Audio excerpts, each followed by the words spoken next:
El monasterio de Santa María de la Murta, siglos XIV a XV, es un antiguo cenobio de la Orden de los Jerónimos situado en el Valle de la Murta, en Alcira, Valencia, España.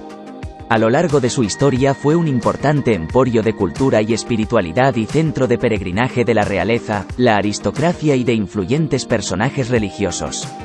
Fue adquirido por el Ayuntamiento de la ciudad en 1989 y, desde 1995, se encuentra en fase de recuperación y restauración tanto el convento fortaleza como su entorno y reserva natural protegida.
Entre los siglos XVI y XVII,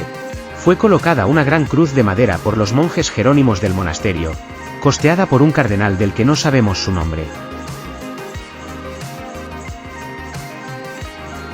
El recorrido que os proponemos nos acerca al monasterio de la Murta y desde allí a través del sendero PRCV 334, subimos hasta la Creu del Cardenal, 545 metros, donde disfrutamos de una espectacular vista del Golfo de Valencia con la playa y castillo de Cullera al frente.